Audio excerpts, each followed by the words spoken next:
Compañeros, el grupo 6 en esta ocasión vamos a conversar sobre la teoría general del contrato.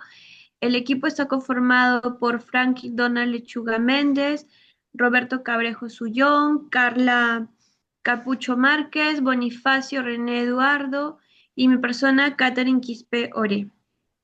La teoría general del contrato se ha realizado teniendo en cuenta siempre la mayor necesidad o exigencia social que debe satisfacer esta nueva teoría, por así exigirlo el interés social o público. Tal necesidad social no es otra que la protección jurídica del consumidor, que es el efecto o consecuencia de tener esta última parte contratante, la calidad de parte débil de la relación contractual. Por ello, el autor Oliver Soro Russell destaca al respecto que el llamado derecho del consumo es la protección del contratante más débil. Si existe un ámbito de la contratación en el que esté especialmente implicado el interés público, este sin lugar a dudas sería el ámbito llamado derecho del consumo. La teoría general del contrato nos dice qué es el contrato, ¿no? Nos preguntamos qué es el contrato, de dónde viene, a dónde va. Estas interrogantes expresan eh, la problemática, una problemática jurídica, ¿no? ¿Qué es lo que ejerce como causa y lo que se produce como efecto cada vez que se contrata, ¿no? Socialmente estamos acostumbrados a contratar simplemente, conociendo vagamente qué es lo que hace posible la contratación, así como qué es exactamente lo que se produce mediante la misma. Así sabemos o intuimos que lo que hace posible la contratación es el ejercicio de un derecho y que en el efecto jurídico que produce la misma es un compromiso de cumplimiento para las partes con carácter vinculante o obligatorio, ¿no? Jurídicamente se conoce que las respuestas a estas preguntas son concretamente, básicamente de dos principios generales de las cuales tenemos el principio de autonomía y el de obligatoriedad, que en efecto la celebración de un contrato tiene como causa el ejercicio de un derecho de autonomía por parte de ambas partes, ¿no? Y como efecto de la creación de una relación jurídica con carácter obligatorio para las mismas, ¿no? De tal manera, esta celebración de un contrato siempre va a estar presente en esta causa, así como el efecto de obligatoriedad, ¿no? Que esto es siempre la contratación se va a producir y desenvolver necesariamente mediante situaciones, siendo esta razón la cual tienen calidez de principios de los principios generales contractuales que son los que les he mencionado. A continuación, Carla. Continuando con la exposición, vamos a hablar acerca de la fundamentación doctrinal y propósito interdisciplinario del contrato. Dentro de ellos vamos a ver 4 puntos: la crítica a la teoría clásica del contrato, la interdisciplinariedad hacia una doctrina moderna del contrato y la finalidad de los estudios interdisciplinarios. En cuanto a la crítica a la teoría clásica del contrato, hemos evaluado lo que es el enfoque tradicional del siglo XIX y la insuficiencia actual, ¿no? En el enfoque tradicional hemos visto que ha estado centrado en la autonomía de la voluntad como expresión de libertad individual. Y la insuficiencia actual, este enfoque es inadecuado ante desigualdades reales como en las económicas, en las tecnológicas, informativas, que median las relaciones contractuales.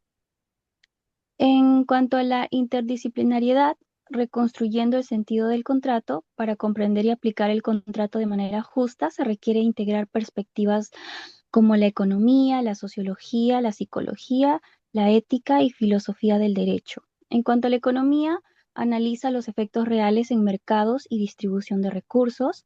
En cuanto a la sociología, estudia las estructuras de poder y condiciones sociales en la negociación. En la psicología explica el comportamiento humano y los sesgos que afectan el consentimiento. En la ética y filosofía del derecho guían la interpretación hacia la justicia contractual y la protección de la parte débil. Ahora vamos a ver acerca de la doctrina moderna del contrato. Dentro de ellos hemos visto superar el formalismo e integrar el análisis. Superar el formalismo va más allá de una visión puramente normativa o formalista. En cambio, en cuanto al integrar análisis, va a incorporar el análisis empírico y valorativo de otras ciencias. La finalidad de estos estudios interdisciplinarios es fortalecer el derecho, responder a necesidades reales, fortalecer el derecho para no diluirlo, sino potenciar su función social y axiológica.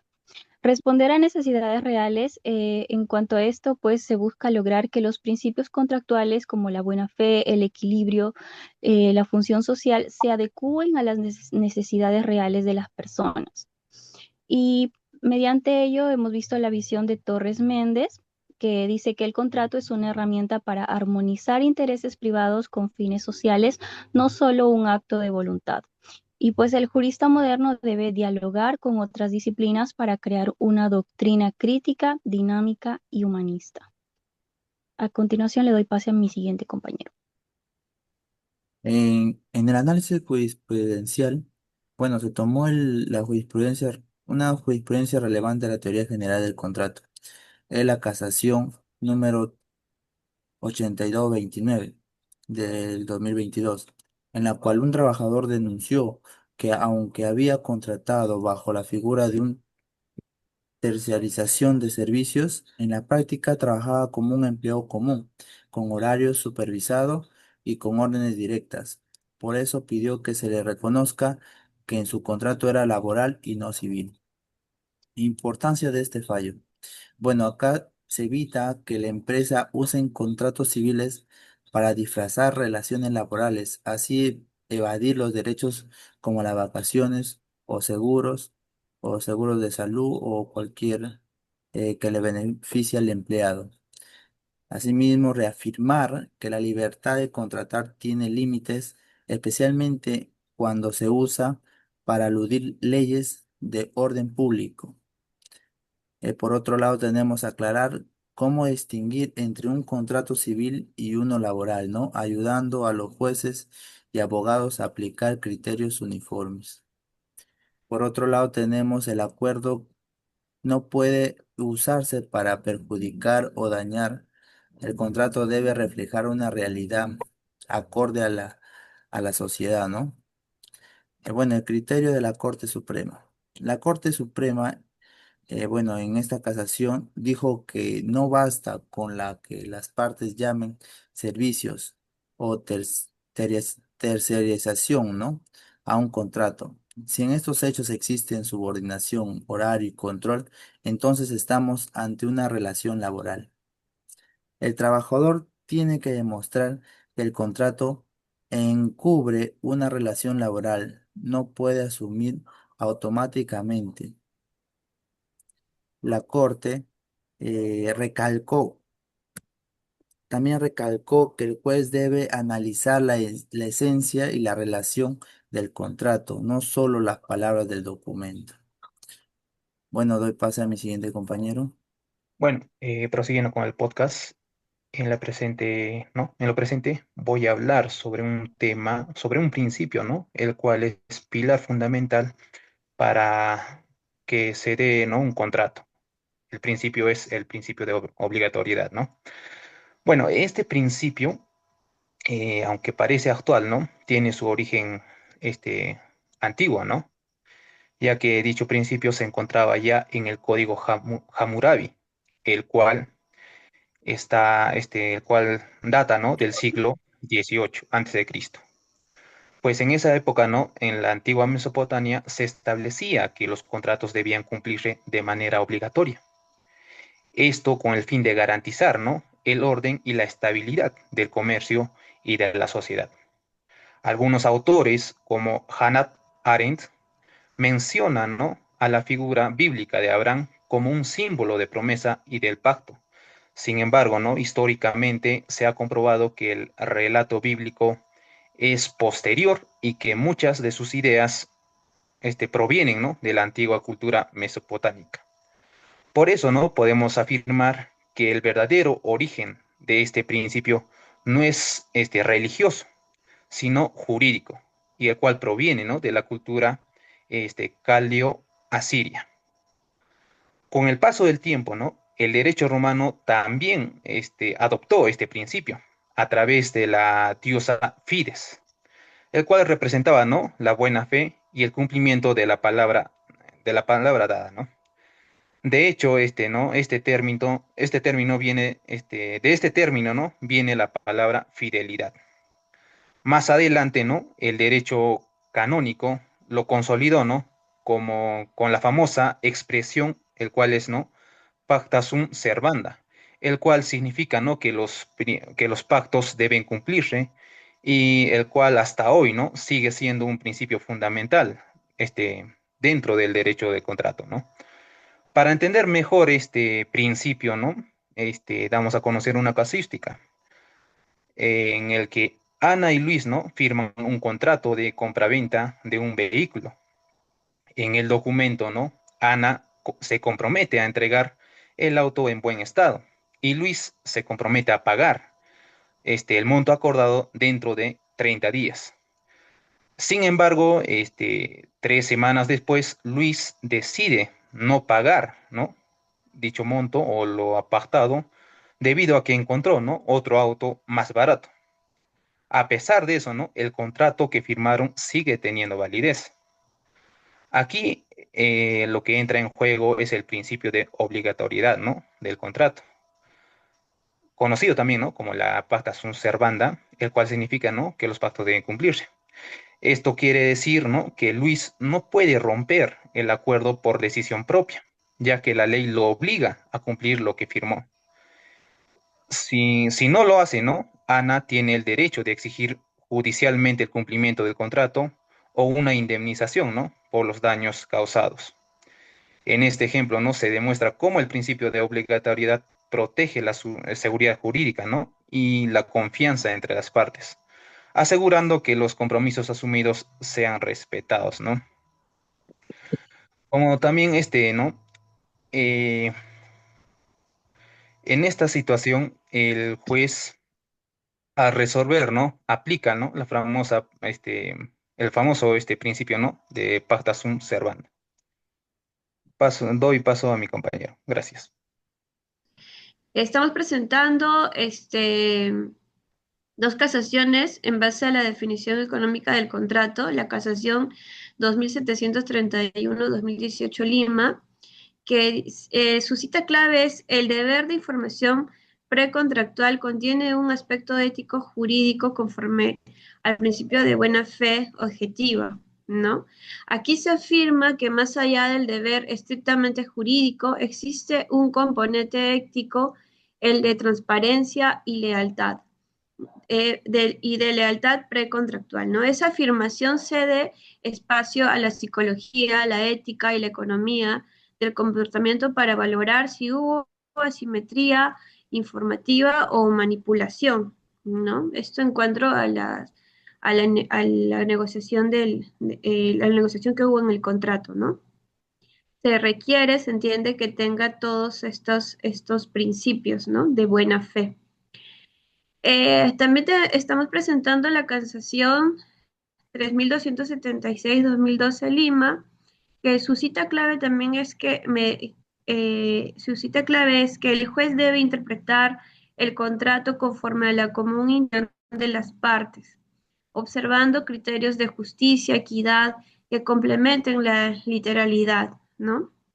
Este fallo muestra que la Corte Suprema no se queda en la mera literalidad, sino que exige que la interpretación contractual dialogue con criterios de justicia, equidad y buena fe.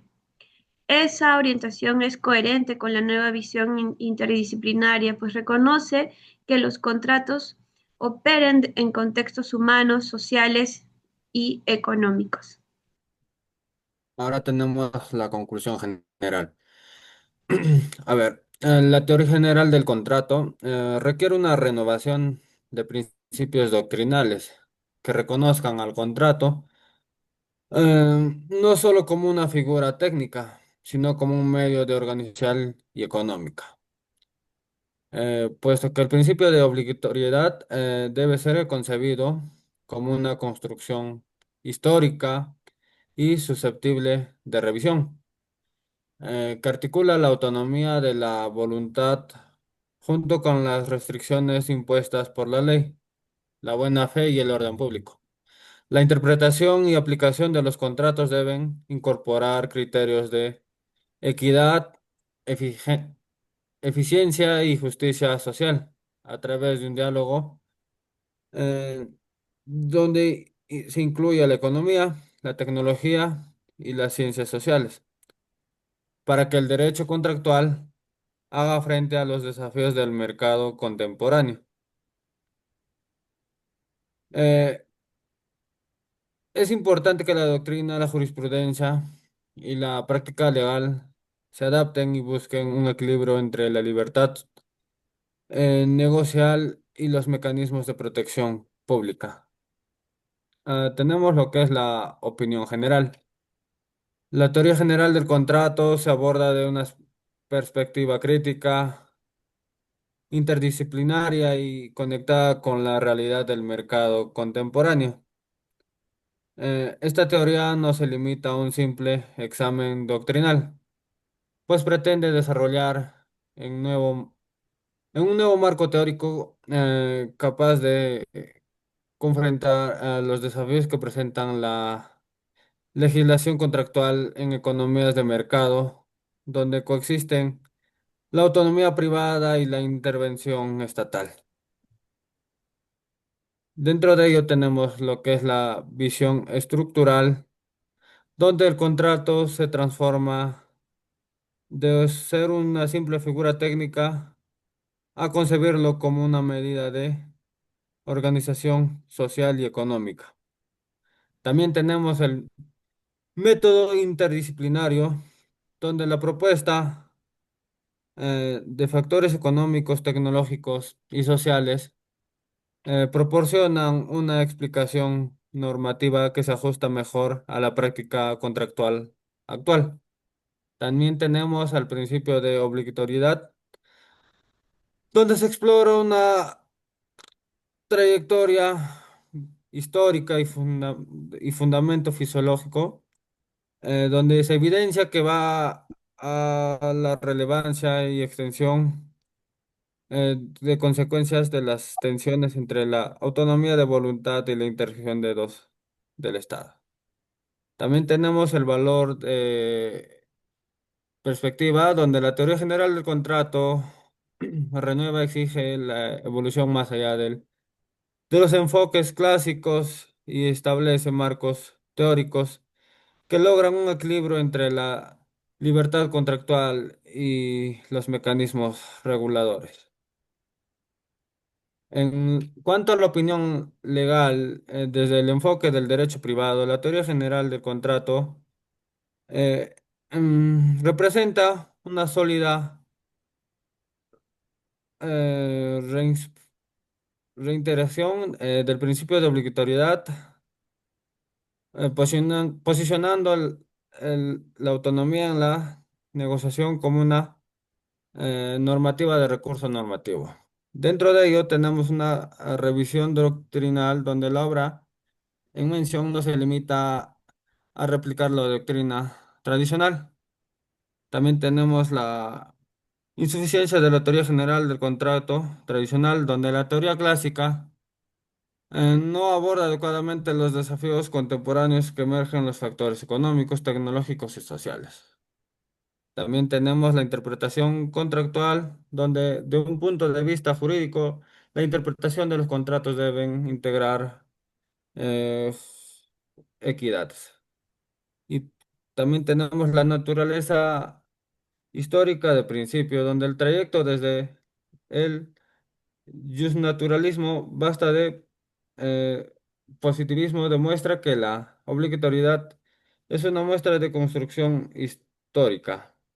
También tenemos la fuente de obligatoriedad, la naturaleza normativa del acto jurídico Y dentro de la conclusión legal, se puede decir que la teoría general de contratos sugiere un equilibrio normativo entre la autonomía y el control público, lo que requiere ajustes interpretativos y doctrinales para que el derecho contractual pueda responder con justicia y eficacia a las complejidades del mercado moderno. Gracias.